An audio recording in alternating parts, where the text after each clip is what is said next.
Hola, buenos días. Es Nico.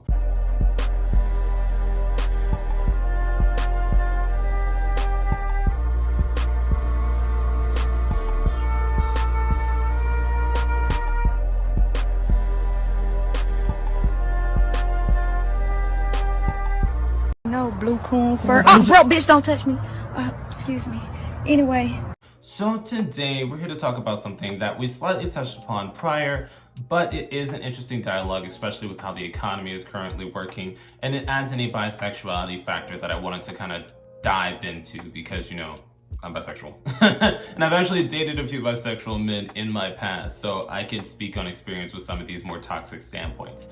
But before we get started, if you like this kind of content, make sure to follow me on Patreon at patreon.com/Nicosaesthetics for more content like this.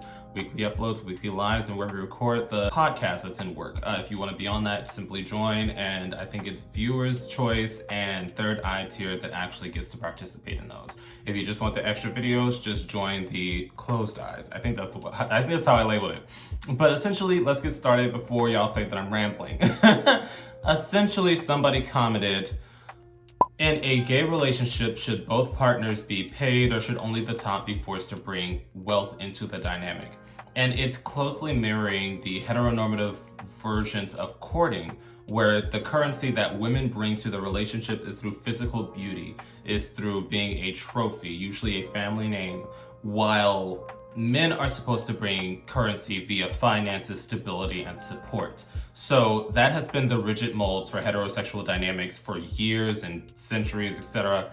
But now gay people are trying to incorporate that into our relationships. And somebody so eloquently put it in the bisexual post that I'm also going to tackle, that it's because gay people have never had the chance to have relationship goals, as in they've never had a chance to see proper courting process with two men. So they're closely trying to resemble the heteronormative way of doing things, but it doesn't necessarily add up. And that's where we can add in the conversation of the bisexuality standpoint, because somebody tweeted that a bisexual man that was, I believe, hitting on him or whatever, or at least someone he just spoke to, I can't put words in his mouth, essentially said he's not in a financial place that he wants to be to date a woman, so that's why he's currently strictly dating men, but he normally dates both women and men.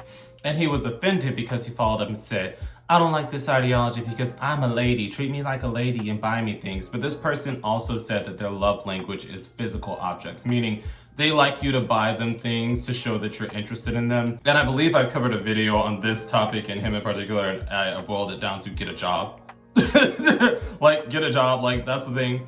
People talk about their love languages, but if you really look into love languages on a psycho level, I remember somebody said, a therapist broke it down this way: your love language isn't necessarily just buying someone gifts. It's so that you can show them that you're interested in them with physical material things so that they don't leave you behind. So it's like a trauma attachment. While people that strictly only feel love and connection to those that buy them gifts are gold diggers. That's what it is. Like, it's not a heterosexual dynamic where society has put you in a rigid mold of you have to bring beauty, you have to bring, that as your currency to the dynamic. As two men in society, you're supposed to quote unquote both be providers. So you're supposed to both have a base level of income. I've dated people where I've made more than them. I've dated people where they made more than me. It was never an issue because it never boiled down to a relationship where I had to cover for them. If I wanted to pay for something, I would pay for something, but it was never a situation where they just could not pay for themselves. So I had to pay for them, or else it would be awkward.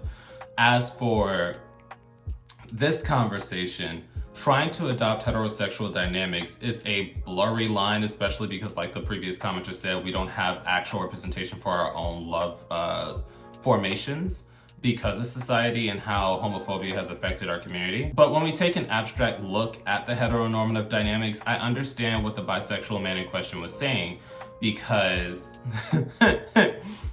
when dating women, you have to follow the heterosexual ideals, such as you have to do the traditional courting process. Men are trying to indoctrinate women into we should all pay 50-50 because of how the economy is, so a lot of women are current up to date with that, but it is still a good look to most. I'm not gonna say every woman because they're not a monolith. A lot of women still appreciate a gentleman that actually pays for their dinner, pays for the movie if you invite them out. So if as a man you're asking a woman out on a date, you're paying just out of formality. So I definitely understand where he said, I just can't afford to date a woman right now. Not because she is going to be materialistic, but because it is a genuine courting process. And if you don't do it properly, you are usually not looked upon in like a highly favored light. Say, for example, if I went on a date with a woman and I told her, okay, well, you got the bill, right? I would look like a bum.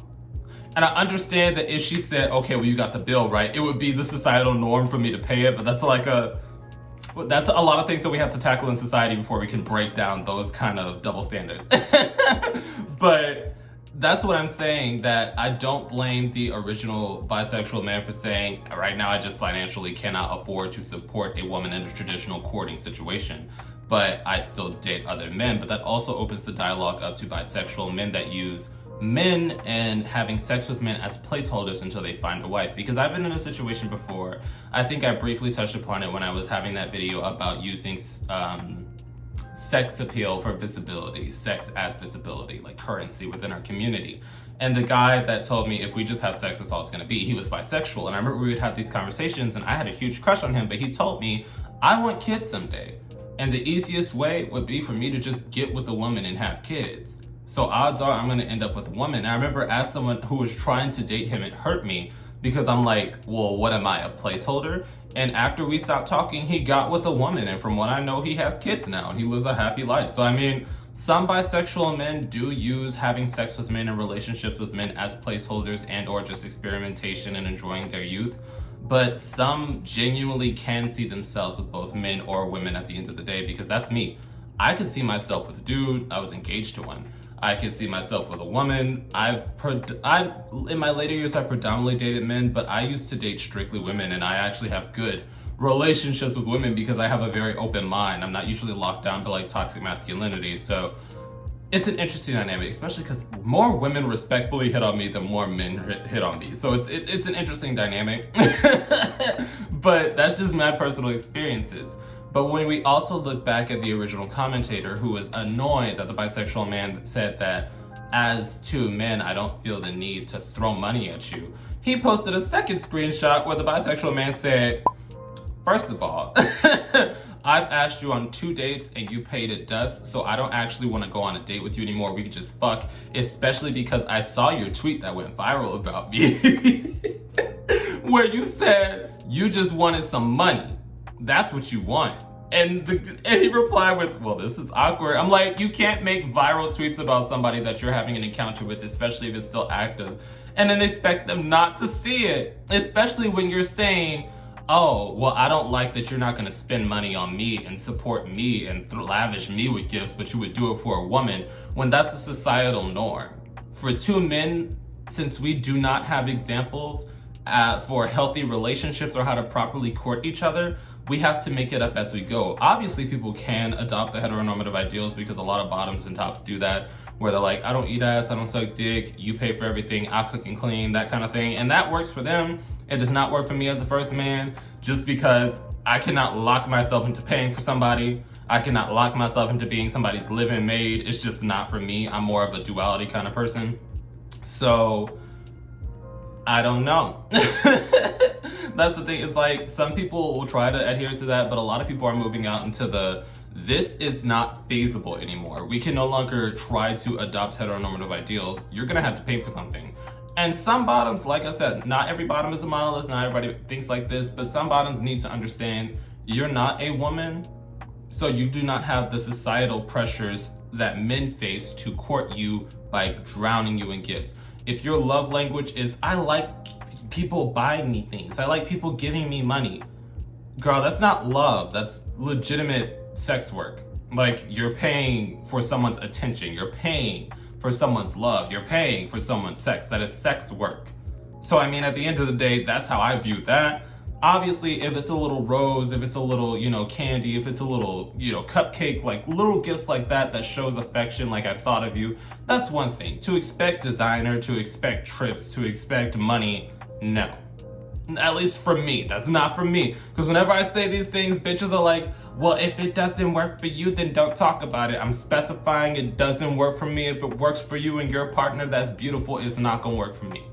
But yeah, definitely drop your opinions down below. How do you feel about the dynamics of bottom's trying to take the heteronormative role of the woman, but also adding in the bisexuality factor where people are saying, I just can't afford to date a woman right now because there is a societal standard that I have to follow if I properly want to court a woman, while because there is this gray area in the courting process of LGBT community, I don't have to spend as much money. I don't have to drown you in gifts. We can genuinely just casually get to know each other and equally contribute to the cause. How do you feel about that? Do you feel that bisexual men, if they're approaching a man, they should also have to lavish them with gifts like the heteronormative ideals when they're courting a woman? Or do you believe as two men, it's perfectly okay to take a 50-50 split chance and actually get to know each other in a less rigid way, such as they have to pay for everything while you have to cook and clean and give Bucci? Definitely drop your own opinions down below. And once again, a quick thank you to all my patrons on Patreon, and a quick shout out to my third eye tier patrons. Your support means everything to me and helps me do this a lot more smoothly. I will also be listing this week's live stream topic in case anybody wants to join in on the fun. I will see you guys there.